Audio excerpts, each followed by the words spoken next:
Hello everyone, so welcome to our YouTube channel that is chemistry Sarathi. जनाब स्वागत है आप सभी का हमारे इस वीडियो में। तो आज हम करने वाले हैं 2023 अप्रैल अटेम्प्ट में पूछे हुए some basic concepts of chemistry के सभी क्वेश्चंस, यानी कि मूल कॉन्सेप्ट्स के हम आज सभी क्वेश्चंस करेंगे जो अप्रैल अटेम्प्ट 2023 में पूछे गए थे।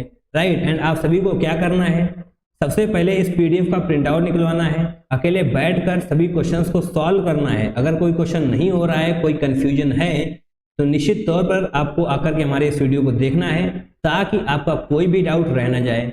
Right, and one by one आप इसी तरीके से सारे चैप्टर्स को कंप्लीट करते जाएंगे, क्योंकि हमने 2022, 2023 एंड 2024 के सभी PYQs करा दिए हैं। अगर एक दो चैप्टर के नहीं हुए हैं तो निश्चित तौर पर आगे आने वाले वक्त में वो भी कराए जा रहे होंगे। राइट, एट द एंड हम सभी कुछ कंप्लीट करेंगे इसी चैनल पर। राइट, तो आपको क्या करना है, बहुत ही ध्यान से इस वीडियो को देखना है एंड सभी क्वेश्चंस को अटेम्प्ट करते हुए जाना है। राइट, तो चलिए जनाब इस वीडियो को हम शुरू करते हैं। चलिए क्वेश्चन नंबर 1 से हम करेंगे। सबसे पहले तो हम अपना रेड पेन वापस लेकर आते हैं। यस, ये रहा हमारा red pen. JEE mains 2023 April attempt some basic concepts of chemistry, chapter का नेम है बाई केमिस्ट्री सारथी, हमारे चैनल का नाम है जनाब। ओके, तो चलिए जनाब क्वेश्चन नंबर 1 से हम शुरू करते हैं। Right, question number 1, if 5 moles of BaCl2 is mixed with 2 moles of Na3PO4, the maximum number of moles of Ba3PO4 whole twice formed is। तो जनाब ये लिमिटिंग रिएजेंट के कॉन्सेप्ट पे बेस्ड क्वेश्चन है। अगर आपने लिमिटिंग रिएजेंट नहीं पढ़ा है तो निश्चित तौर पर आप इस क्वेश्चन को क्रैक नहीं कर पाएंगे। राइट, तो सबसे पहले तो आपको इस रिएक्शन को लिखना होगा। जो कुछ कहा गया है, BaCl2 को हम मिक्स करेंगे Na3PO4 के साथ, उसके बाद देखते हैं आगे क्या बनता है। चलिए जनाब रिएक्शन हम लिखते हैं। उसके लिए हम यहाँ पर थोड़ी स्पेस चाहेंगे। यस, रिएक्शन क्या है जनाब, BaCl2, मोल्स को हम बाद में लिख लेंगे। Okay, BaCl2 is mixed with Na3PO4। जब जनाब इसको मिक्स करेंगे तो आएगा क्या प्रोडक्ट में, the maximum number of moles of Ba3PO4 whole twice, Ba3PO4 and यहाँ पर जनाब होल ट्वाइस हो जाएगा। राइट, एंड लास्ट में क्या बचेगा, NaCl। Yes, NaCl। अब जनाब सबसे पहले इस रिएक्शन को बैलेंस करिए। अगर आपको रिएक्शन बैलेंस करना नहीं आता है तो भी ये क्वेश्चन क्रैक नहीं होगा। राइट, 3-4 कॉन्सेप्ट आपको पता होने चाहिए, तभी जनाब इस तरह के क्वेश्चन क्रैक हो रहे होंगे। ओके, रिएक्शन बैलेंस हम कैसे करेंगे, यहाँ पर जनाब एक बेरियम है, यहाँ पर 3 है, तो यहाँ पर 3 कर दीजिए। यहाँ पर जनाब 6Cl हो चुके हैं, 6 क्लोरीन इस साइड हो चुके हैं, एंड यहाँ पर भी हम 6 क्लोरीन कर देंगे। ओके, Na3 Na6, तो यहाँ पर भी 2 करना होगा। एंड यस, आई थिंक हमारी रिएक्शन पूरी तरीके से बैलेंस हो चुकी है। फास्फोरस यहाँ पर 2 हैं, यहाँ पर भी 2 हैं, ऑक्सीजन 8। ओके, हमारी रिएक्शन पूरी तरीके से बैलेंस हो चुकी है। अब हमको पता करना है कि इन दोनों में से कौन सा लिमिटिंग रिएजेंट है, क्योंकि जनाब लिमिटिंग रिएजेंट जो होगा वही सबसे पहले खत्म होगा, एंड जब तक लिमिटिंग रिएजेंट खत्म नहीं होगा तब तक रिएक्शन भी खत्म नहीं होगी। राइट, एंड जैसे ही लिमिटिंग रिएजेंट खत्म हो जाएगा रिएक्शन रुक जाएगी। ओके, कॉन्सेप्ट क्लियर हो चुका है। चलिए जनाब लिमिटिंग रिएजेंट हम पता करते हैं। लिमिटिंग रिएजेंट हम कैसे पता करते हैं, आपको ये भी पता होना चाहिए। लिमिटिंग रिएजेंट पता करने के लिए आपको ये पता होना चाहिए कि मोल्स अपॉन स्टोइचियोमेट्रिक कोफिशिएंट होता है। ओके, मोल्स अपॉन स्टोइचियोमेट्रिक कोफिशिएंट आप करेंगे तो आपको निश्चित तौर पर लिमिटिंग रिएजेंट मिलने वाला है। व्हाट इट, चलिए जनाब करते हैं यही, येलो पेन लेकर आते हैं। ओके, BaCl2 मोल्स जनाब दिए हुए हैं, आपको दिमाग चलाने की जरूरत नहीं है। 5 मोल्स बोले तो 5 डिवाइड बाई स्टोइचियोमेट्रिक कोफिशिएंट यानी कि 3। ओके, 5/3 एंड Na3PO4 के केस में 2 मोल्स, स्टोइचियोमेट्रिक कोफिशिएंट 2, तो निश्चित तौर पर ये आने वाला है 1, एंड ये ऑब्वियसली 1 से थोड़ा बड़ा ही होगा, 1.6 आप कर सकते हैं, बट एट द एंड आपको ये पता होना चाहिए कि 1 छोटा है 1.66 से ऑब्वियसली। तो जनाब निश्चित तौर पर Na3PO4 ही लिमिटिंग रिएजेंट होने वाला है। Na3PO4 लिमिटिंग रिएजेंट है, BaCl2 लिमिटिंग रिएजेंट नहीं है। तो जनाब अगर लिमिटिंग रिएजेंट Na3PO4 है तो हमें BaCl2 से कोई मतलब ही नहीं है। ओके, तो निश्चित तौर पे जनाब A1, ओके, तो इसका आंसर भी जनाब एक ही होने वाला है, क्योंकि एक ही मोल फॉर्मेशन होने वाला है Ba3PO4 होल ट्वाइस का। Got it? Ba3, ओके, क्या पूछा गया है आपसे? The maximum number of moles of Ba3PO4 whole twice formed is, obviously जनाब यहाँ पर आपको 1 लिखना था 4 नंबर पाने के लिए। Got it? तो निश्चित तौर पर एक अच्छा क्वेश्चन हम बोल सकते हैं, क्योंकि लिमिटिंग रिएजेंट का कॉन्सेप्ट यहाँ पर यूज होगा। अगर आप ये रिएक्शन नहीं लिख पाएंगे, बाय द वे आप इस रिएक्शन को लिख ही लेंगे, कुछ भी टफ नहीं है, सब कुछ यहाँ पर दिया हुआ है, बट आपको बैलेंसिंग आनी चाहिए, राइट? अगर बैलेंसिंग नहीं आएगी तब भी जनाब समस्या है। ओके, तो निश्चित तौर पर आप इस क्वेश्चन को दोबारा से अटेम्प्ट करिए ताकि आपको ऐसे क्वेश्चन में आगे दिक्कत ना आए।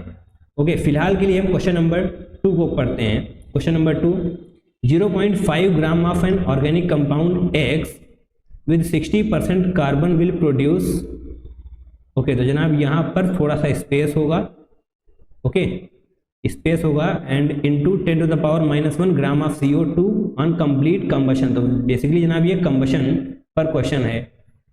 0.5 gram of an organic compound, तो ऑर्गेनिक कंपाउंड का हमको वेट दिया हुआ है 60% कार्बन, एंड हमसे पूछा गया है CO2 का वेट। Got it? तो आपको ये पता होना चाहिए कि कंबशन रिएक्शन क्या होती है, कंबशन रिएक्शन के प्रोडक्ट क्या होते हैं, CO2 एंड H2O, राइट? सभी को पता है कंबशन रिएक्शन के प्रोडक्ट CO2 एंड H2O होते हैं। तो जनाब आपसे पूछा गया है weight of CO2।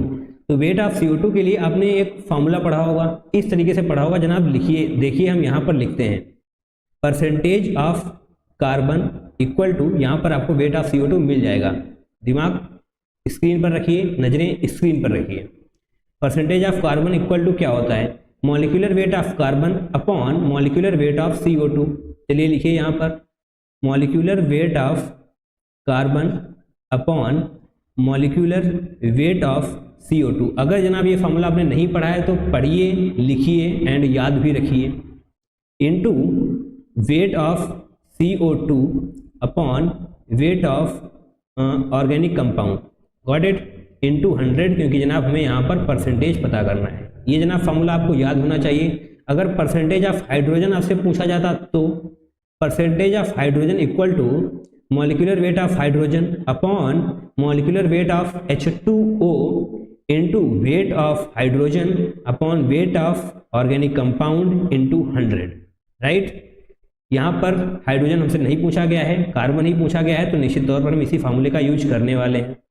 Percentage of carbon आपको दिया हुआ है 60%, चलिए जनाब लिखिए 60। Molecular weight of carbon obviously 12 होता है। मॉलिक्यूलर वेट ऑफ CO2 आपको पता ही होगा, 12 + 16 + 16 44 आ जाएगा। इनटू वेट ऑफ CO2 आपको पता करना है। वेट ऑफ ऑर्गेनिक कंपाउंड हमें दिया हुआ है 0.5 इनटू 100 भी हम कर देंगे, राइट? इसको हम थोड़ा सा ऊपर करते हैं। यस, अभी निश्चित तौर पर आपको दिखाई दे रहा होगा। तो चलिए जनाब अब हम सॉल्व करते हैं वेट ऑफ CO2। ओके, तो सबसे पहले हम किस तरीके से सॉल्व करेंगे, आसानी से हम सॉल्व करने की पूरी कोशिश करेंगे। 1 0 यहाँ से हटाइए, 1 0 यहाँ से हटाइए। ओके, जैसे ही आप यहाँ से पॉइंट हटाएंगे तो वापस से 1 0 यहाँ पर आ जाएगा। तो हम यहाँ पर लिखते हैं एंड 5 से इसको हम हटाएंगे, 2 4 11 6 यहाँ से यहाँ चला जाएगा एंड WCO2 जो आने वाला है वो जनाब क्या आएगा 11 × 10 to the power -1, right? 11 × 10 to the power 11 × 10 to the power -1 आ जाएगा, राइट? 11 यहाँ पर एंड 10 ऊपर है तो निश्चित तौर पर माइनस में ही आने वाला है, राइट? तो आपसे पूछा क्या गया है, ये FIB यानी कि यहाँ पर फिल इन द ब्लैंक्स होगा। हमें थोड़ी सी एरर करी है प्रिंटिंग में, बट आप मैनेज कर सकते हैं। Into 10 to the power -1 already दिया हुआ है तो आपको यहाँ पर 11 लिखना होगा, जो आपको खाली जगह दी जाएगी, राइट? तो यस, आपको ये भी समझ आ चुका है। बेसिकली आपको ये वाला फार्मूला आना चाहिए। निश्चित तौर पर आप इस क्वेश्चन को फटाक से क्रैक कर देंगे, कोई टफ कैलकुलेशन भी नहीं है, राइट? चलिए जनाब इसको हम रफ करते हैं। अब हम बारी है, अब हम पढ़ेंगे क्वेश्चन नंबर 3। क्वेश्चन नंबर 3 जनाब पढ़िए। Which of the following have same number of significant figures तो सिग्निफिकेंट फिगर के 3-4 रूल होते हैं, आपको पता होने चाहिए। अगर आपको रूल नहीं पता है तो जनाब इस क्वेश्चन को आप क्रैक नहीं कर पाएंगे। सिग्निफिकेंट फिगर के चारों रूल हम आपको बताना चाहेंगे, राइट। यहाँ पर जनाब हम लिखते हैं चारों रूल, निश्चित तौर पर आपको पता चल जाएगा। तो जनाब चारों रूल लिखने के लिए हम थोड़ा सा स्क्रीन को पॉज करेंगे, लिखेंगे एंड वापस से हम आएंगे, राइट। तो ये जनाब हमने सारे रूल्स लिख लिए हैं, आप पढ़िए समझिए एंड इनके अकॉर्डिंग ही आप सिग्निफिकेंट फिगर्स को क्रैक कर पाएंगे। Got it. चलिए जनाब पहला रूल पढ़िए, all non zero digits are significant. जितनी भी नॉन जीरो डिजिट्स हैं वो सारी की सारी सिग्निफिकेंट होती हैं, राइट। बहुत ही आसान सा रूल है। एक्चुअल गेम जीरोज का होता है, जहां पर जीरो काउंट होंगे या फिर काउंट नहीं होंगे वो आपको पता होना चाहिए। आगे पढ़िए, all zeros that are found between non-zero digits are significant, right?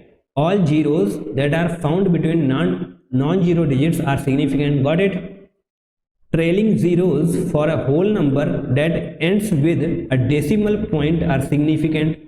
एक होल नंबर है, उसके बाद पॉइंट लगा हुआ है, उसके बाद जितने भी जीरो लगे होंगे वो सभी सिग्निफिकेंट होंगे। Okay. Fourth one, leading zeros to the left of the first non-zero digits are not a significant. Underline करिए जनाब, नॉट सिग्निफिकेंट। ओके। पहला देखिए 0.00253। चौथा रूल पढ़िए, leading zeros to the left of the first non zero digit. First non zero digit क्या है? 2। उसके left side में जितने जीरो होंगे वो नॉन सिग्निफिकेंट होंगे, राइट। वो नॉन सिग्निफिकेंट होंगे यानी कि सिग्निफिकेंट फिगर में काउंट नहीं होने वाले। ओके। तो जनाब सिग्निफिकेंट फिगर यहाँ पर कितने होंगे? 2, 5, 3 यानी कि 3 होंगे। चलिए जनाब 3 लिखते हैं यहाँ पर हम। पहले तुमसे पूछा क्या गया है, which of the following have same number of significant figure. Okay, तो चारों को हमें चेक करना पड़ेगा। Okay, that's it. B option देखिए 1.0003। Okay, rule number all zeros, yes, rule number 2, all zeros that are found between non-zero digits are significant. दो non zero digits के बीच में जितने भी जीरो होंगे वो सभी सिग्निफिकेंट होंगे। Got it. 1, 2, 3, 4, 5 सिग्निफिकेंट फिगर होने वाले हैं यहाँ पर, राइट। क्योंकि जनाब यहाँ पर जीरो है, यहाँ पर जो 3 जीरो हैं वो दोनों ही दो नॉन जीरो डिजिट्स के बीच में है, राइट। इसलिए वो भी सिग्निफिकेंट होने वाले हैं। तो जनाब 5 सिग्निफिकेंट फिगर हो गए बी में। ऑप्शन नंबर सी को देखिए 15.0। इसका जनाब यहाँ पर trailing zeros for a whole number that ends with a decimal point are significant. Decimal point के बाद जितने भी जीरो होंगे वो सभी सिग्निफिकेंट होंगे, राइट। तो जनाब 1, 2, 3 सिग्निफिकेंट फिगर इसके भी हो जाएंगे। डी को देखिए 163। जनाब ये तो पॉइंट वाला है ही नहीं, तो बेसिकली यहाँ पर भी 3 सिग्निफिकेंट फिगर होने वाले हैं, 1, 6 एंड 3, राइट। तो जनाब ए, सी एंड डी इन तीनों में सेम यानी कि 3 सिग्निफिकेंट फिगर्स हैं। जनाब क्या ऐसा कोई ऑप्शन है? यस, डेफिनेटली है। ऑप्शन नंबर 4 को हम टिक करके आगे बढ़ जाएंगे। तो बेसिकली अगर आपको ये 4 रूल नहीं पता थे तो जनाब याद करिए, अपनी शॉर्ट नोट्स कॉपी में नोट करिए, आपको पता होने ही चाहिए। क्योंकि जनाब ये फ्री फोकट के नंबर होते हैं, अगर आपसे ये छूट जा रहे हैं तो फिर जीवन में समस्या आने वाली है, राइट। ऐसे नंबर आपसे छूटने नहीं चाहिए। निश्चित तौर पर आपको ऐसे मार्क्स को ग्रैब करना है, राइट। चलिए जनाब आगे बढ़ते हैं। क्वेश्चन नंबर 4 की बारी है, ध्यान से पढ़िएगा। The number of molecules and moles in 2.8375 litres of O2 at STP are respectively. तो जनाब अगर हम मोल्स पता कर लेंगे तो निश्चित तौर पर हमें मॉलिक्यूल्स तक पहुंचने में बहुत ही आसानी होने वाली है। क्यों? क्योंकि जनाब moles into Avogadro number equal two molecules होता है, राइट। ऐसे फॉर्मूले आपने पढ़े होंगे निश्चित तौर पर, moles into Avogadro number equal two molecules. चलिए जनाब पहले तो हम मोल्स पता करते हैं। ओके, तो मोल का एक फॉर्मूला आपने पढ़ा होगा, number of mole, number of भी लिखी देते हैं, number of moles equal to volume, जो आपको यहाँ पर दिया जाएगा क्वेश्चन में 2.8375 divided by volume at STP। Volume at STP क्या होता है? 22.7। ओके, 22.7 लिखना था जनाब हमें, 22.7 लीटर्स, राइट। एंड ऊपर भी वॉल्यूम लीटर में ही आने वाला है। Got it. Number of moles equal to volume divide by 22.7 litres, क्योंकि अगर आपसे एसटीपी पर वॉल्यूम पूछा गया है तो जनाब इतना ही होता है। चलिए डिवाइड करिए, 2.8375 डिवाइडेड बाई 22.7। जब आप इसको सॉल्व करेंगे तो जनाब आने वाला है 0.125 लीटर भी लगा दीजिए आगे। राइट, तो जनाब ये हो जाएंगे मोल, सॉरी लीटर नहीं, अब यहाँ पर मोल्स आने चाहिए। राइट, मोल्स जनाब 0.125 मोल्स हो चुके हैं। ओके, तो निश्चित तौर पर option number second and third यहाँ पर नहीं होगा, क्योंकि जनाब यहाँ पर 0.250 मोल लिखे हुए हैं, वो होगा गलत। ओके, अब हम मोल्स को मल्टीप्लाई करेंगे एवोगैड्रो नंबर से एंड डेफिनेटली हमको मॉलिक्यूल्स भी पता चल जाएंगे। जनाब मॉलिक्यूल्स के लिए हमको करना होगा 0.125 इंटू Na। Na का मतलब क्या होता है जनाब, 0.125 इंटू 6.022 इंटू 10⁻23। राइट, जब इसको सॉल्व करेंगे तो जनाब क्या आने वाला है, 61 10⁻22 आ जाएगा, 7.527। आपको पूरा मल्टीप्लाई करने की जरूरत बिल्कुल भी नहीं है, इसको आप जैसे ही सॉल्व करेंगे तो जनाब यहाँ पर आने वाला है 10⁻22। राइट, अगर आपको विश्वास नहीं है तो करके देख लीजिए, इतना ही आने वाला है। इसको सॉल्व करने की जरूरत है नहीं, क्योंकि जनाब 7.527 ही आएगा, क्योंकि दोनों ही ऑप्शन में वही है। Okay, 7.527 into 10⁻22, that means option number 4 would be the correct one. Got it. Simple सा फॉर्मूला है, डेफिनेटली बहुत ही आसान क्वेश्चन हम इसको बोलेंगे, सभी को इन दोनों फार्मूले के बारे में पता ही होता है। राइट, बेसिक फार्मूले हैं। चलिए जनाब आगे बढ़ते हैं। Question number 5, given below are two statement, one is labelled as assertion and reason. तो बेसिकली जनाब आ चुका है वो क्वेश्चन जो होता है थोड़ा सा confusing, assertion reason type question पे थोड़ा सा आपको एक्स्ट्रा ध्यान देने की जरूरत है। राइट, पढ़िए, असर्शन पढ़िए, 3.1500 gram of hydrated oxalic acid. बहुत लोगों को तो इसका फॉर्मूला ही नहीं पता होगा, नहीं पता है तो जनाब फंस जाएंगे। Dissolved in water to make 250 ml solution will result in 0.5 molar oxalic acid solution. Okay, reason क्या है जनाब, molar mass of hydrated oxalic acid is 126 gram per mole. तो बेसिकली आपको हाइड्रेटेड ऑक्जेलिक एसिड का फार्मूला पता होना चाहिए। Hydrated oxalic acid जनाब ये होता है C⋯OH, C⋯OH। यहाँ पर क्या हो चुका है, ओके, इसको हम ऊपर करेंगे, डॉट 2H2O, यही तो खास चीज है। हाइड्रेटेड ऑक्जेलिक एसिड ये होता है जनाब जो हमने इस बॉक्स के अंदर लिखा हुआ है, C⋯OH, C⋯OH dot 2H2O। Okay, तो जनाब ये हो जाएगा आपका hydrated oxalic acid. Molar mass हम बाद में कैलकुलेट करेंगे, पहले असर्शन को देखते हैं। तो चलिए जनाब इस क्वेश्चन को सॉल्व करने के लिए हमें मोलैरिटी का फॉर्मूला पता होना चाहिए। ओके, सभी को पता होगा, कुछ भी टफ नहीं है यहाँ पर। Molarity equal to moles upon volume of solution. Right, molarity equal to moles upon volume of solution. Molarity equal to moles upon weight of solvent. इन दोनों के बीच में आप डिफरेंस समझ पाएं। Right, molarity equal to moles upon volume of solution. चलिए जनाब मोल्स लिखते हैं अपॉन वॉल्यूम ऑफ सॉल्यूशन भी हम लिखेंगे। राइट, एंड ऑब्वियसली लीटर में ही होगा। मोल्स क्या जनाब होगा, मोल्स के लिए आपको वेट अपॉन मॉलिक्यूलर वेट करना पड़ेगा। वेट तो आपको दिया हुआ है 3.15 divided by molecular weight. Molecular weight, तो बेसिकली मॉलिक्यूलर वेट आपको कैलकुलेट करना पड़ेगा अभी इसी वक्त। मॉलिक्यूलर वेट के लिए जनाब C2 कर लीजिए, क्योंकि पूरा काउंट करके आप एक जगह पे लिख लेंगे तो आपको आसानी होगी मॉलिक्यूलर वेट को कैलकुलेट करने में। ओके,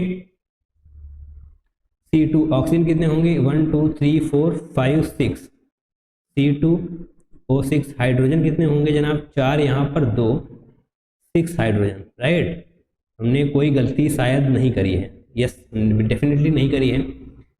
12 इंटू 2 24 होगा, प्लस 6 इंटू 16 96 जनाब हो जाएगा, प्लस 1 इंटू 6 हो जाएगा। जनाब एट द एंड 126 ही आने वाला है। Okay yes 126। तो निश्चित तौर पर molar mass of hydrated oxalic acid is 126 gram per mole. तो डेफिनेटली ये लाइन तो बिल्कुल सही है, बट क्या करेक्ट एक्सप्लेनेशन है या नहीं वो हम बाद में पता करेंगे। 126 आया है तो निश्चित तौर पर 126 हम यहाँ पर लिखेंगे। तो वेट अपॉन मॉलिक्यूलर वेट मोल आ जाएंगे। Volume of solution, volume of solution क्या है जनाब 250 ml लिखा हुआ है। 250 ml के लिए ml को लीटर में भी कन्वर्ट करना पड़ेगा, क्योंकि आपको पता होना चाहिए कि वॉल्यूम ऑफ सॉल्यूशन हम लीटर में लिखते हैं, बट यहाँ पर ml में है तो इसके लिए हमको 1000 से मल्टीप्लाई भी करना पड़ेगा, राइट। तो जनाब हमने 1000 से मल्टीप्लाई किया, इसको जब आप हटाएंगे तो यहाँ पर 4 आ जाएगा, और जनाब 2 से ये जाएगा 6 3, इसको पॉइंट आप हटाएंगे 0 0, ऊपर जनाब क्या आ जाने वाला है 6 3 0 डिवाइड बाई 6 3 0 0। तो डेफिनेटली जनाब 0.1 ही आने वाला है, जो आपको यहाँ पर लिखा हुआ मिल रहा है। मोलैरिटी 0.1 ही आने वाली है। तो यहाँ पर अभी तक तो हमें कुछ भी गलत नहीं मिला। मोलैरिटी का फॉर्मूला आपको पता होना चाहिए, moles upon volume of solution. Moles के लिए आप वेट अपॉन मॉलिक्यूलर वेट करेंगे। सॉल्यूशन जनाब ml में था, इसके लिए हमें 1000 से मल्टीप्लाई भी करना पड़ेगा, क्योंकि जनाब हमें लीटर में सॉल्यूशन लिखना होता है, वॉल्यूम ऑफ सॉल्यूशन लिखना होता है, राइट। उसका जब आप फर्दर सॉल्व करेंगे तो आंसर आने वाला है 0.1 मोलर। तो डेफिनेटली असर्शन सही है एंड उसका रीजन भी सही है, क्योंकि जनाब मोलर मास की वजह से ही तो मोलैरिटी डिफाइन हो रही है, राइट। असर्शन भी सही है, रीजन भी सही है एंड करेक्ट एक्सप्लेनेशन भी है जनाब। ओके तो ऑप्शन नंबर 3 सही हो जाएगा। Both A and R are true and R is the correct explanation of A। That's it. अच्छा क्वेश्चन था, बहुत ज़्यादा टफ कॉन्सेप्ट नहीं थे, बट यस डेफिनेटली आपको हाइड्रेटेड ऑक्सैलिक एसिड का फॉर्मूला पता होना चाहिए। ये यहाँ पर एक अच्छा चीज़ हम बोल सकते हैं, जो डेफिनेटली काफ़ी बच्चों को तंग भी करेगी। Okay so now we are moving on to the next one, that is question number 6, match list 1 with list 2। तो बेसिकली यहाँ पर मैचिंग का जनाब ये क्वेश्चन आ चुका है, ध्यान से पढ़िए। 16 gram of CH4, 1 gram of H2, 1 mole of N2, gram electron weight. तो बेसिकली जनाब ये है टाइम टेकिंग क्वेश्चन, इसमें टाइम लगने वाला है। बेसिक कॉन्सेप्ट पर क्वेश्चन है, बट डेफिनेटली आपको टाइम लगने वाला है। तो जब भी आपको मैचिंग का क्वेश्चन दिखे तो आपको ये पता होना चाहिए कि हमें ज़्यादा वीर पुरुष नहीं बनना है, जो आसान लगे उसको पहले करो, टिक करके आगे बढ़ो, राइट। डेफिनेटली हम यहाँ पर चारों सॉल्व करेंगे, बट मैचिंग के क्वेश्चन में आपको ये पता होना चाहिए कि जो आसान होगा सबसे पहले हम उसी को सॉल्व करेंगे। Okay 1 gram of H2 weights 28 gram जनाब 1 मोल N2 का वेट होगा। डेफिनेटली 1 मोल N2 का ही वेट होने वाला है 28 ग्राम। ओके क्योंकि जनाब वेट मोल क्या होता है, mole equal to weight upon molecular weight, right. 1 mole दिया हुआ है, 1 मोल N2 इंटू मॉलिक्यूलर वेट क्या होता है 28, 1 into 28 equal to 28, that means weight equal to 28 जनाब। इसीलिए हम कह रहे हैं जो आसान लगे सबसे पहले उसको ही टिक करना है, वीर पुरुष बनने की जरूरत यहाँ पर बिल्कुल भी नहीं है। तो सी का जनाब होने वाला है 1, राइट।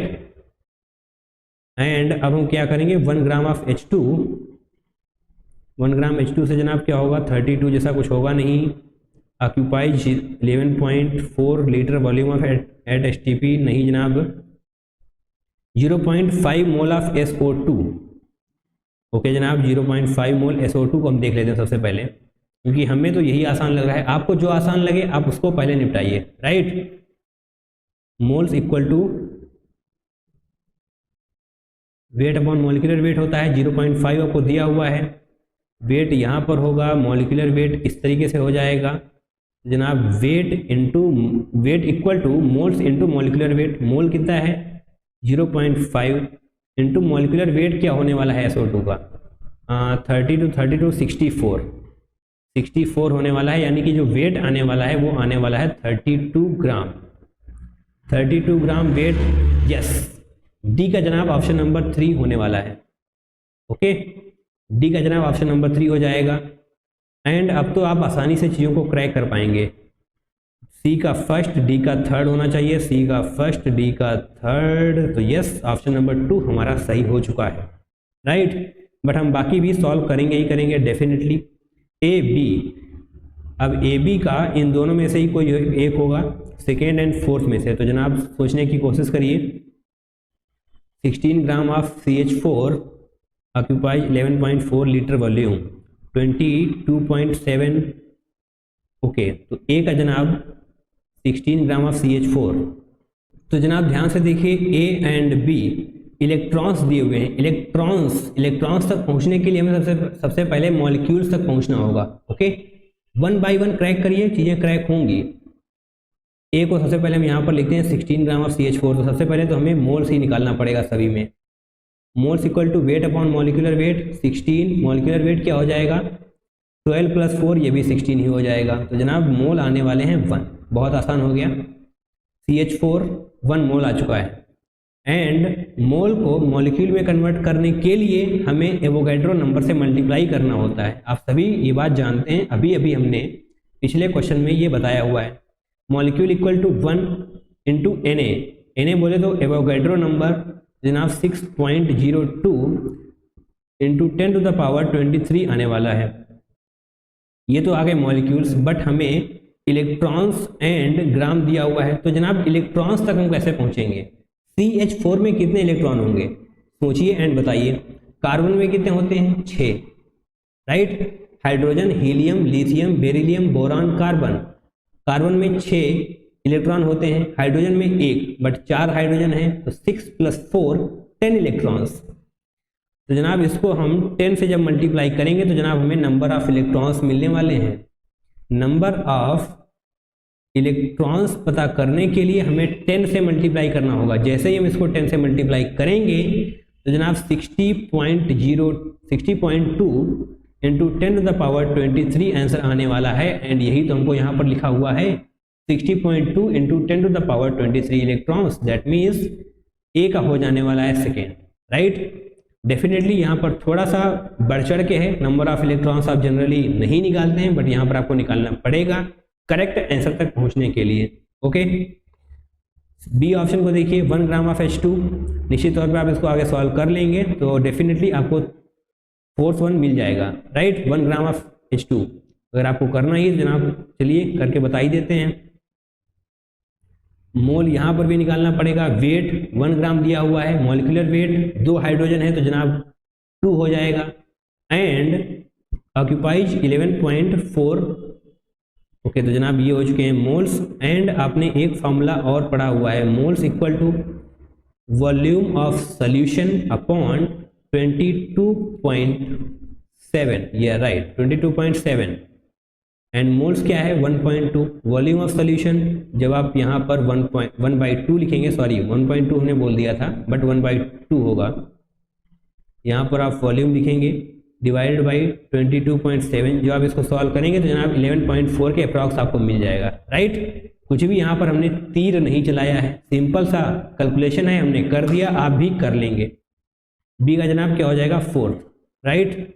ए का सेकेंड, बी का 4th। ऑब्वियसली हमने 2 क्रैक करने के बाद ही आंसर को टिक कर दिया था, बट यहाँ पर हम प्रैक्टिस के लिए बैठे हैं। जितनी ज़्यादा हम प्रैक्टिस कर पाएंगे उतनी ज़्यादा प्रैक्टिस करेंगे डेफिनेटली। आगे बढ़िए जनाब, क्वेश्चन नंबर 6 कंप्लीट हो चुका है। 6 क्वेश्चन हमने किए, कुछ क्वेश्चन काफ़ी अच्छे भी थे, 1-2 क्वेश्चन आसान है, बट काफ़ी अच्छे क्वेश्चन पूछे गए हैं इस चैप्टर से। ओके, नाउ क्वेश्चन नंबर 7 ध्यान से पढ़िए जनाब। 25 ml of silver nitrate solution 1 molar is added drop wise to 25 ml of potassium iodide 1.05 molar solution. The ions present in very small quantity in the solution is R. Okay. तो जनाब बहुत ही जबरदस्त question है ये, एक बार फिर से ध्यान से पढ़िए एंड जो कुछ भी हम बोल रहे हैं उसको बहुत ही ध्यान से सुनिए। एक अच्छा क्वेश्चन है ये।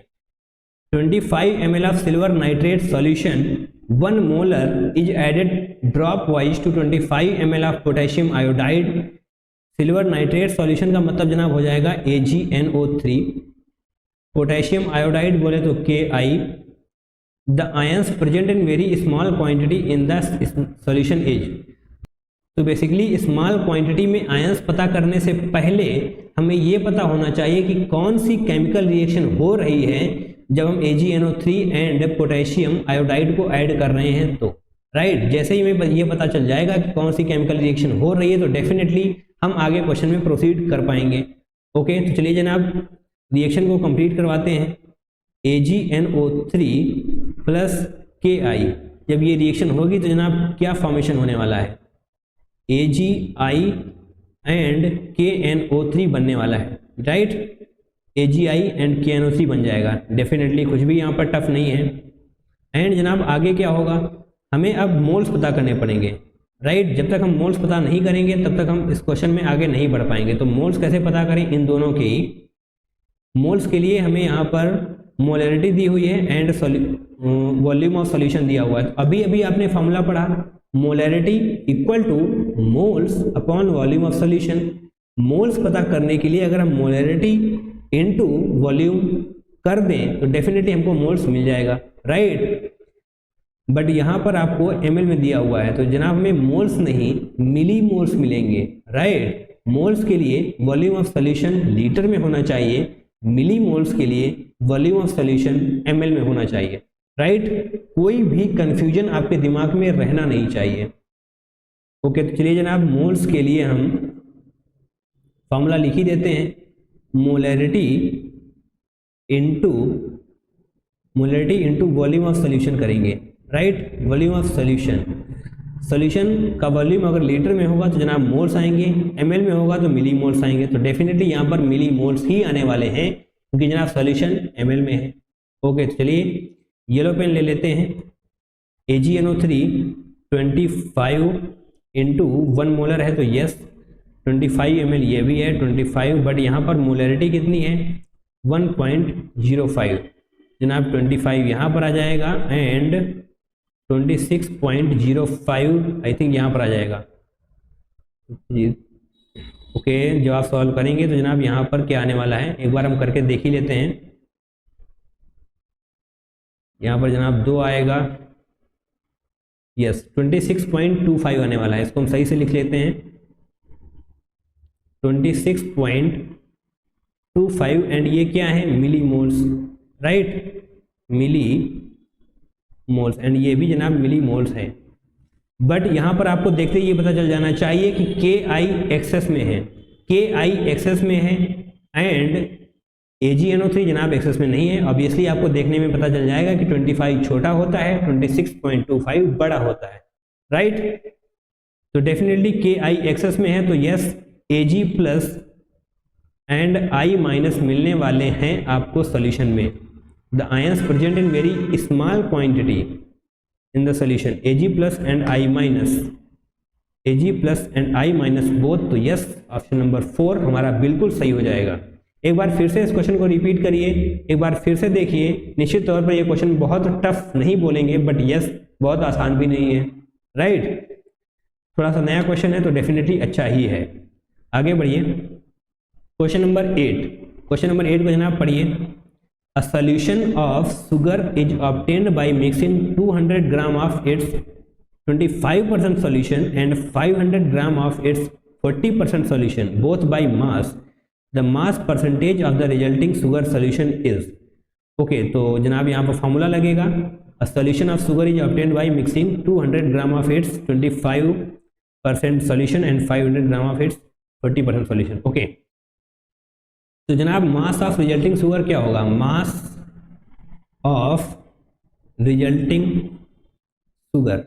ओके, हम लिख ही देते हैं जनाब ताकि आपको कोई भी दिक्कत ना हो। Mass of resulting sugar total mass of sugar upon total mass of solution, right. Total mass of sugar divided by total mass of solution. ये आप समझ सकते हैं कि हमने बार बार लिखना जरूरी नहीं समझा। इसको जब आप 100 से मल्टीप्लाई करेंगे तो जनाब परसेंटेज भी आपको मिल जाएगा। Okay, total mass of sugar के लिए हमें ये सॉल्यूशन सॉल्व करना होगा। Solution of sugar is obtained by mixing 200 gram of its 25% solution. तो जनाब हम रेड पेन लेकर वापस से आएंगे, यस 200 ग्राम का 25% जनाब, ये तो बचपन से करते आ रहे हैं आप, 50 आने वाला है, राइट। 200 ग्राम का 25% क्या होगा, 200 इंटू 25 डिवाइड बाई 100, 50 आ जाएगा, right. And 500 gram of its 40% solution, जनाब 500 ग्राम का 40 डिवाइड बाई 100 करना पड़ेगा, एंड इसका आने वाला है 200, डेफिनेटली 200 प्लस 50 आप यहाँ पर लिखेंगे, 200 प्लस 50 आप यहाँ पर लिख देंगे, क्योंकि जनाब हमें टोटल मास ऑफ शुगर लिखना है। टोटल मास ऑफ सॉल्यूशन 200 ग्राम यहाँ पर है, 500 ग्राम यहाँ पर है, तो जनाब डेफिनेटली 700 हो जाएगा, इंटू 100, ये जीरो ये जीरो ये जीरो ये जीरो, 250 आएगा, डिवाइड बाई 7 आएगा, ओके। डेफिनेटली जो आप इसको सॉल्व करेंगे तो जनाब क्या आने वाला है, 73405 35.55 आता चला जाएगा, तो डेफिनेटली आप यहाँ पर 35.6 लिख देंगे, राइट, 35.6 लिख देंगे, 35.6 सॉरी 35.6 नहीं जनाब, 36 होगा। I am really very sorry जनाब, 35.6 वाला तो ऑप्शन ही आपको वहाँ पर नहीं मिलने वाला है, राइट। 36 आपको लिखना पड़ेगा 4 नंबर पाने के लिए, 35.6 आप लिख ही नहीं पाएंगे, ओके। तो यस, ये वाला क्वेश्चन भी हमने सॉल्व किया, डेफिनेटली बहुत ही आसान सा क्वेश्चन था, कुछ भी यहाँ पर तीर नहीं जलाना है। Mass of resulting sugar, total mass of sugar upon total mass of solution into 100 हम कर देंगे, तो डेफिनेटली हमको सही से मिल जाएगा, ओके। चलिए जनाब, इस क्वेश्चन को अभी हमने क्रैक किया, अब हम अब हम करेंगे question number 9, right. A solution is prepared by adding 2 gram of x to 1 mole of water, mass percentage of x in solution. तो बेसिकली हमें x का मास परसेंटेज पता करना है, तो बेसिकली आपको ये पता होना चाहिए कि x का मास परसेंटेज पता करने के लिए हमें x का mass and total mass of solution पता होना चाहिए, क्योंकि जनाब यही तो फॉर्मूला होता है, मास परसेंटेज ऑफ x के लिए हमें मास ऑफ x, जिसका भी हम परसेंटेज पता करना चाहते हैं, उसका हम मास ऊपर लिखेंगे, मास बोले तो weight, right, mass of x upon total mass of solvent, right. Solvent क्या है जनाब, वाटर, तो यस मास ऑफ वाटर यहाँ पर फिलहाल के लिए हम लिख देंगे mass of H2O, okay, into 100 जो हम करेंगे तो निश्चित तौर पर हमें परसेंटेज मिलने वाला है। मास ऑफ x तो जनाब आपको दिया हुआ है 2, मास ऑफ H2O क्या होगा, यहाँ पर तो क्वेश्चन में दिया भी नहीं है, एंड कहीं पर हिंट भी हमको नजर नहीं आ रही है जनाब, आ रही है, हमने अंडरलाइन भी किया है। 1 mole of water, 1 mole water का वेट कितना होगा, 1 मोल वाटर का वेट जनाब होने वाला है 18 ग्राम, राइट। 1 मोल वाटर का वेट होने वाला है 18 ग्राम, राइट। जनाब सभी को पता है 1 मोल वाटर का वेट 18 ग्राम ही होता है, अगर आपको नहीं पता है तो याद कर लीजिए, याद करने वाला वैसे कुछ है भी नहीं। 18 प्लस 2 जनाब सॉल्यूशन का वेट लिखना होता है, मास ऑफ H2 हमने यहाँ पर गलत लिख दिया, बट आई थिंक हमने बोला सही था, ओके। इसको भी हटाइए, फार्मूला आपकी फिंगर टिप्स पे होने चाहिए, मास ऑफ सॉल्यूशन, तो सॉल्यूशन का मास क्या होगा, सॉल्यूट प्लस सॉल्वेंट, सॉल्यूट 2 ग्राम है, सॉल्वेंट 18 ग्राम है, तो डेफिनेटली 2 प्लस 18 होने वाला है 20 इंटू 100, एंड यस जैसे ही आप इसको सॉल्व करेंगे तो यस जनाब आपको मिलने वाला है 10%, राइट। 10% क्या कोई ऑप्शन है, यस डेफिनेटली है, 10% हम टिक करके आगे बढ़ जाएंगे, फटाफट से 1 मिनट के अंदर ही हमको 4 नंबर मिल जाएंगे, ओके। तो बेसिकली जनाब बहुत ही आसान क्वेश्चन हम बोलेंगे, कुछ क्वेश्चन ऑब्वियसली टफ हैं, बट उनको प्रैक्टिस करने के साथ ही आप 2-3 बार में ही उसमें भी मास्टरी हासिल कर लेंगे, okay. And now we are moving on to the next question, that is question number 10। The volume of hydrogen liberated at STP by treating 2.4 gram of magnesium with excess of hydrochloric acid is, यहाँ पर जनाब ऐसे कर लीजिए, into 10⁻⁻2 litre, given molar volume of gas is 22.4 litre at STP। अगर आपको दिया हुआ है तो वही यूज करना है, अपना दिमाग नहीं चलाना है। Molar mass of magnesium, okay, तो ये तो हमको आता ही था, ये सब आपको दिया गया है, ओके। तो जनाब इसके लिए आपको रिएक्शन भी आनी चाहिए, राइट। इस क्वेश्चन को सॉल्व करने के लिए आपको इसकी रिएक्शन भी लिखनी पड़ेगी। Volume of hydrogen liberated at HTP by treating 2.4 gram of magnesium with excess of hydrochloric acid. जनाब ये हो जाएगा मैग्नीशियम, इसको हम रिएक्ट करवा रहे हैं HCl के साथ। जनाब क्या बनेगा, ऑब्वियसली जनाब MgCl2 विद H2O बनने वाला है, MgCl2 विद H2। तो सबसे पहले तो हम इसको बैलेंस करेंगे, Cl2 तो जनाब यहाँ पर 2, ओके तो यस बैलेंस हो चुकी है, कुछ भी टफ बैलेंसिंग भी नहीं थी, रिएक्शन भी टफ नहीं थी। वॉल्यूम के लिए हमें सबसे पहले मोल्स निकालने पड़ेंगे। ओके तो चलिए जनाब मोल निकालते हैं। मोल Mg 2.4 gram of magnesium, 2.4 wait upon molecular wait, moles होता है जनाब 24 मॉलिक्यूलर वेट होता है मैग्नीशियम का, सभी को पता है। इसका जनाब आंसर क्या आने वाला है, 0.1 मोल होने वाले हैं मैग्नीशियम के। एंड उनको क्या पता करना है, volume of hydrogen. Yes volume of hydrogen के लिए आपको मोल ऑफ हाइड्रोजन पता करने पड़ेंगे। Mole of hydrogen into wait, molecular weight of hydrogen, definitely sorry क्या बोल दिया हमने, ये गलत बोल दिया हमने। वॉल्यूम ऑफ हाइड्रोजन पता करने के लिए एट एचटीपी लिखा हुआ है, तो डेफिनेटली आपको वॉल्यूम ऑफ हाइड्रोजन पता करने के लिए मोल ऑफ हाइड्रोजन इनटू 22.4 करना पड़ेगा, राइट। 22.4 जब आप करेंगे तो यस डेफिनेटली आपको वॉल्यूम ऑफ हाइड्रोजन मिलने वाला है एट एचटीपी 22.4। यस 22.4 ही आपको लिखना है, अभी अभी आपने फॉर्मूला पढ़ा हुआ है। तो 0.1 मोल मैग्नीशियम का है, तो डेफिनेटली इसका भी 0.1 मोल ही होने वाला है। ओके 0.1 मोल H2 का भी होगा जनाब। मोल्स ऑफ H2 हमको पता चल चुके हैं, थोड़ी सी स्क्रीन हम ऊपर करेंगे, डेफिनेटली करेंगे। एंड आपको एक हम फॉर्मूला लिखते हैं, डेफिनेटली आपने पहले भी पढ़ा है, कुछ नया हम लिखने वाले नहीं हैं। Moles equal to volume of solution upon 22.4 litre, इसी के बारे में हम बोल रहे थे। वॉल्यूम ऑफ सॉल्यूशन नहीं जनाब, H2 लिखो यार। ओके यहाँ पर हम H2 लिखेंगे। वॉल्यूम ऑफ H2 के लिए आपको मोल इंटू 22.4 करना पड़ेगा। यस हम करेंगे। मोल क्या है 0.1 इंटू 22.4 लीटर, जब आप इससे मल्टीप्लाई करेंगे तो जनाब क्या आने वाला है 224 आ जाएगा। 224 कैसे आ जाएगा जनाब, 2.24 आएगा, तो यस 2.24 आएगा। ओके 2.24 कहाँ पर हमको लिखना है, इंटू 10 टू द पावर -2 के फॉर्मेट में लेकर आना है, तो definitely 224 into 10 to the power -2 आ जाएगा। यस एंड जो हमें यहाँ पर खाली जगह दिखाई दे रही है वहाँ पर हम 224 लिखेंगे, जगह है नहीं बट फिर भी हम यहाँ पर 224 लिखेंगे। एंड हमको 4 नंबर मिल जाएंगे अगर हम इस क्वेश्चन को एग्जाम में सॉल्व कर लेते हैं तो। यस 1 मिनट के अंदर का जनाब ये भी क्वेश्चन है, बहुत ज़्यादा टफ नहीं है, बहुत क्या बिल्कुल भी टफ नहीं है, रिएक्शन भी टफ नहीं है, बैलेंसिंग भी टफ नहीं है, एंड कोई कैलकुलेशन भी टफ नहीं है, राइट। तो यस ये वाला क्वेश्चन भी एक अच्छा क्वेश्चन है या फिर एक आसान क्वेश्चन है आपके लिए। चलिए जनाब मूव ऑन करते हैं नेक्स्ट क्वेश्चन पर, क्वेश्चन नंबर 11। इससे पहले हम थोड़ी सी यहाँ पर सफाई कर लेते हैं। डेफिनेटली आपको ये सब नोट करना है, समझना भी है, प्रैक्टिस भी करना है, राइट। क्वेश्चन नंबर 11 को बहुत ध्यान से पढ़िए जनाब। Yes a metal chloride contains 55.0% of chlorine by weight, 100 ml vapours of metal chloride at HTP weight 0.57 gram.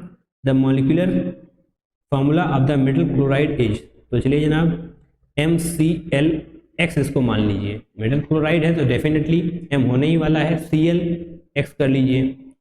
Okay तो क्या दिया हुआ है इसके बारे में हमको, 100 ml vapours of the metal chloride at HTP। Okay तो जनाब इसका वेट क्या है, weight of MClX 100 ml। Okay 100 ml भी हम ब्रैकेट में लिख ही लेते हैं यहाँ पर बाय द वे। ओके तो जनाब क्या लिखा हुआ है, कितना वेट है 0.57 ग्राम। इसको हम यहाँ से रफ करेंगे, पहले तो स्क्रीन को थोड़ा ऊपर करते हैं। 0.57 ग्राम्स, गॉट इट, सिंपल। अब जनाब हमें आगे क्या करना है, आगे जनाब हमको करना है 0.57 ग्राम को इक्वेट करना है, 0.57 ग्राम को इक्वेट करना है। Okay molar mass of MClX, तो उसको हम डिनोट करते हैं M से। M क्या है? Molar mass of MClX, got it, divided by, यहाँ पर ml में है तो डेफिनेटली नीचे भी हमको ml में ही लेकर आना होगा, 22400 ml, राइट। एंड इसको हम 100 से मल्टीप्लाई कर देंगे। ओके, तो यस, जैसे ही हम इसको सॉल्व करेंगे तो जनाब मॉलिक्यूलर वेट ऑफ MClX मिलने वाला है, राइट। क्या कोई हमने गलती करी है? नहीं जनाब, कोई गलती हमने नहीं करी है। इसको हम ml में कन्वर्ट करने के लिए 22.4 को 1000 से मल्टीप्लाई करेंगे तो डेफिनेटली 22400 आने वाला है। इसको आप ऐसे हटाएंगे एंड m की जब मल्टीप्लाई आप इससे करने वाले हैं तो जनाब क्या आने वाला है? क्या हम सॉल्व करके देख लें? डेफिनेटली हम देखेंगे ही, थोड़ा सा ही तो टाइम लगने वाला है। 7 4 28 2 यस 1568 आने वाला है। एंड इसको हम कैसे मल्टीप्लाई करेंगे? 0211, यस 86712 एंड जनाब ये होने वाला है करेक्ट वन। 127.68 मॉलिक्यूलर वेट है MClX का, राइट। MClX का वेट क्या है? 127.68 ग्राम्स, राइट। आपको ये पता होना चाहिए। ये हमने कैसे किया आपको ये पता होना चाहिए। यस, तो डेफिनेटली आप आंसर तक पहुंच जाएंगे। ओके, अब आगे बढ़ने से पहले हम अपना रेड पेन वापस लेकर आना चाहेंगे ताकि आपको समझने में कोई भी दिक्कत ना हो, राइट। अब जनाब हम आगे कैसे करेंगे? आपको एक बार फिर से क्वेश्चन को पढ़ना है। अ metal chloride contains 55% of chlorine. Metal chloride जो है MClX जो हमने माना है उसमें 55% है क्लोरीन का। यस, इससे हम क्वेश्चन को सॉल्व कर लेंगे। Percentage of chlorine equal to, screen ऊपर करिए, percentage of chlorine equal to molar mass of chlorine upon molar mass of substance. Molar mass of chlorine के लिए आप क्या करने वाले हैं? 35.5 इंटू एक्स कर लीजिए। एक्स का मतलब हो जाएगा कितने क्लोरीन है। 35.5 हम कहाँ से लेकर आए? जादू से जनाब लेकर नहीं आए, यहाँ पर लिखा हुआ है atomic mass of chlorine. Chlorine का एटॉमिक मास होता है 35.5। ओके, 35.5 इंटू एक्स इसलिए किया क्योंकि जनाब उतने ही क्लोरीन होने वाले हैं, जितनी एक्स की वैल्यू होगी उतने ही क्लोरीन होंगे। Okay, percentage of chlorine equal to molar mass of chlorine upon molar mass of substance. Substance क्या है? MClX, उसका मोलर मास क्या है? 127.68। लिखिए 127.68 इंटू 100 जनाब करेंगे हम परसेंटेज के लिए, राइट। परसेंटेज ऑफ क्लोरीन दिया हुआ है तो यस जनाब, अब हम परसेंटेज ऑफ क्लोरीन यहाँ पर लिखेंगे जो हमें क्वेश्चन में दिया हुआ है 55। यहाँ पर आप देख पाएंगे 55 लिखा हुआ है, राइट। 55 इस तरीके से हम लिखेंगे एंड 35.5 यहाँ पर होगा into x into 100 divided by 127.68। इसको जो आप सॉल्व करेंगे तो आपको जो x की वैल्यू मिलने वाली है वो मिलने वाली है x इक्वल टू 2, यानी कि MClX के बजाय MCl2 होने वाला है, राइट। तो ये हमारा करेक्ट फॉर्मूला हो जाएगा MCl2, राइट। तो निश्चित तौर पर हम ऑप्शन नंबर 3 को टिक कर देंगे, राइट। अच्छा क्वेश्चन है, थोड़े से कॉन्सेप्ट लग रहे हैं, हम इसको इम्पॉर्टेंट क्वेश्चन में मार्क करना चाहेंगे। दोबारा से पढ़िए जनाब, हम समराइज कर देते हैं। A metal chloride contains 55% of chlorine by weight. Okay, 100 ml vapors of the metal chloride at STP weight 0.57 gram. 100 ml vapour का वेट भी हमको बता दिया गया STP पे। Okay, molecular formula of the metal chloride हमसे पूछा गया तो हम मान लेंगे MClX है। Okay, at the end chlorine he differ करेंगे, डिफरेंस क्लोरीन में ही आएगा। ओके, तो हमने MClX मान लिया, वेट ऑफ क्लोरीन लिखा 0.57, MClX का वेट 0.57 एंड जब हमने इसको इक्वेट कर दिया, किससे कर दिया? Molecular mass of MClX divided by, इसको हम लीटर से ml में कन्वर्ट करेंगे, 22400 हो जाएगा, इंटू 100 करेंगे एंड डेफिनेटली जब आप इसको सॉल्व करेंगे तो 127.68 ग्राम आने वाला है। ओके, एंड आगे तो जनाब आसान ही है, percentage of chlorine equal to weight of chlorine and upon atomic weight of chlorine upon atomic weight of solution into 100, right. Definitely आप आगे सॉल्व करते जाएंगे तो डेफिनेटली आपको मिलने वाला है x इक्वल टू 2, यानी कि MCl2 करेक्ट आंसर होने वाला है, राइट। कोई भी डाउट रह ना पाए जनाब, प्रैक्टिस करते जाइए, आगे बढ़ते जाइए, एंड इसी तरीके से हम भी आगे बढ़ेंगे। क्वेश्चन नंबर 12 करेंगे। An organic compound gives 0.220 gram of CO2 and 0.126 gram of H2O on complete combustion. Okay जनाब, कंबशन पर एक और क्वेश्चन पूछा गया है।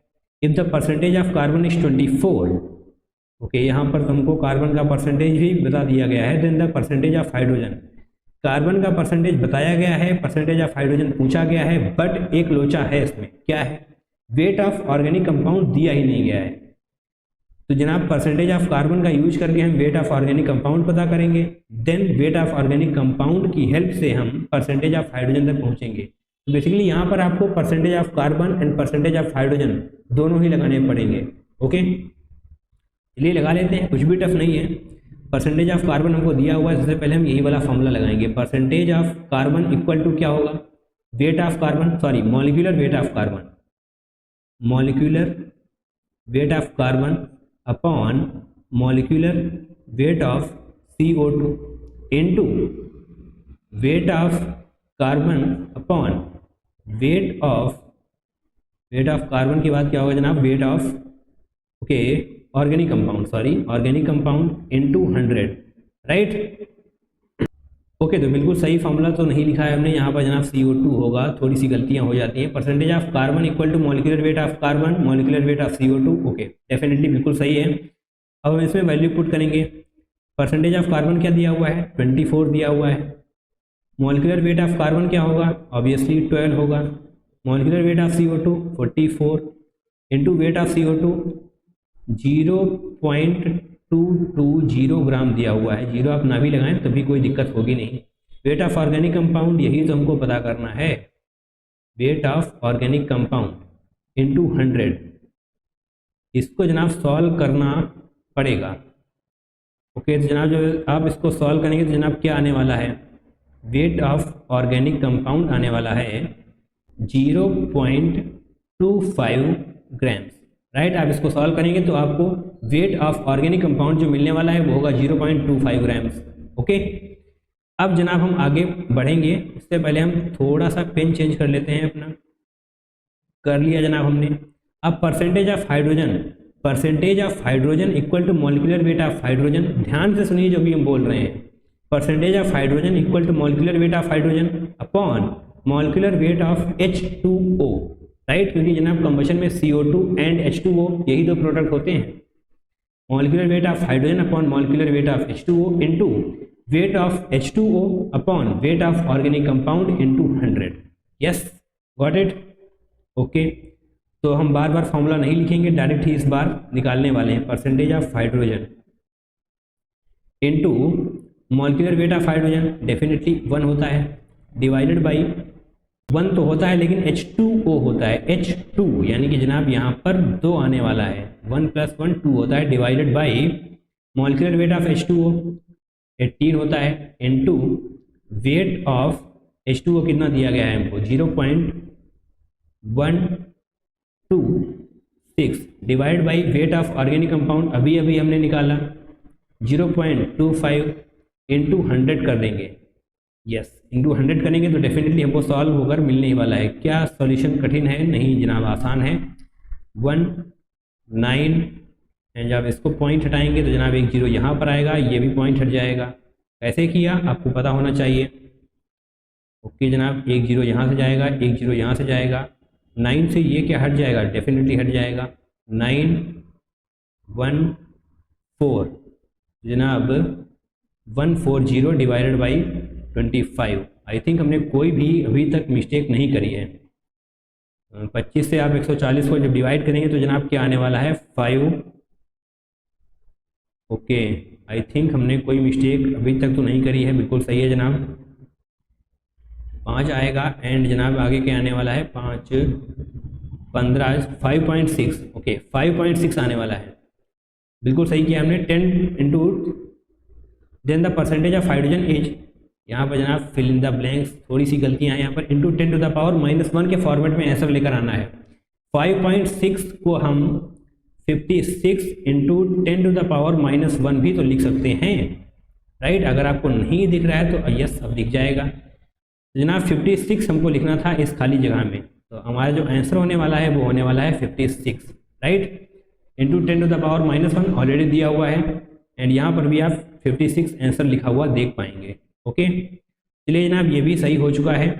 एंड हमारा last question that is question number 13 अब रह गया है, उसको भी हम करेंगे, बट उससे पहले हम यहाँ पर सफाई करना चाहेंगे ताकि जगह तो बन पाए क्वेश्चन को सॉल्व करने के लिए। तब तक आप क्वेश्चन को पढ़िए। Question number 13, 1 gram of carbonate that is M2CO3 on treatment with excess HCl produces 0.01 mole of CO2।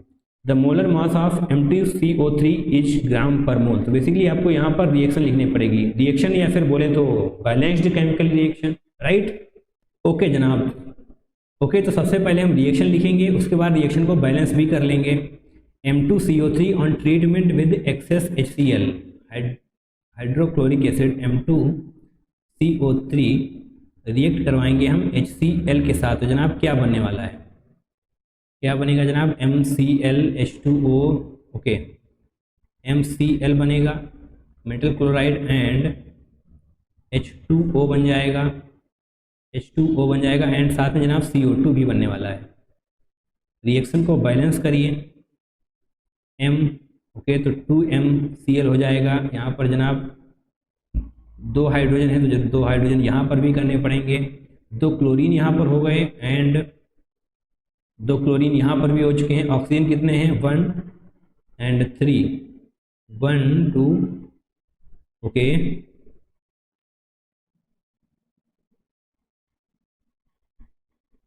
Okay तो यहाँ पर हमने नोट ही यार गलत किया है, M2CO3 होना चाहिए, तो यहाँ पर भी 3 ऑक्सीजन है, तो यस हमारी केमिकल रिएक्शन बैलेंस हो चुकी है। ओके, अब आगे आइए। 1 gram of carbonate M2CO3 on treatment with excess HCl produces 0.01 mole of CO2।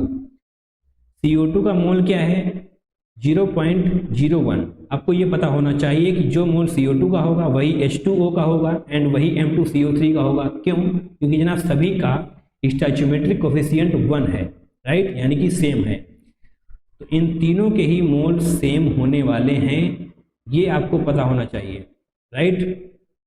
हम यहाँ पर HCl या फिर MCl की बात नहीं कर रहे हैं, जिसका स्टोइचियोमेट्रिक कोफिशिएंट 1 है, उन सभी के मोल्स इक्वल होंगे, यानी कि 0.01 होंगे। ओके, हमसे क्या पूछा गया है, बहुत आसान हो चुका है ये question. The molar mass of M2CO3, molar mass पूछा गया है M2CO3 का। ओके, इस तरीके से हम ऊपर करेंगे। ये फॉर्मूला आपने हजारों बार पढ़ा होगा, moles equal to molecular weight, sorry weight upon molecular weight, weight upon molecular weight. अब हमसे पूछा क्या गया है, मोलर मास पूछा गया है, यानी कि मॉलिक्यूलर वेट। तो मॉलिक्यूलर वेट यहाँ पर लिखेंगे, मोल्स नीचे आ जाएंगे डेफिनेटली। वेट क्या दिया हुआ है, 1 ग्राम, 1 ग्राम वेट दिया हुआ है, divided by okay moles, moles क्या है जनाब 0.01। जब आप इसको सॉल्व करेंगे तो जनाब इस तरीके से होने वाला है, यानी कि 100 ग्राम पर ml।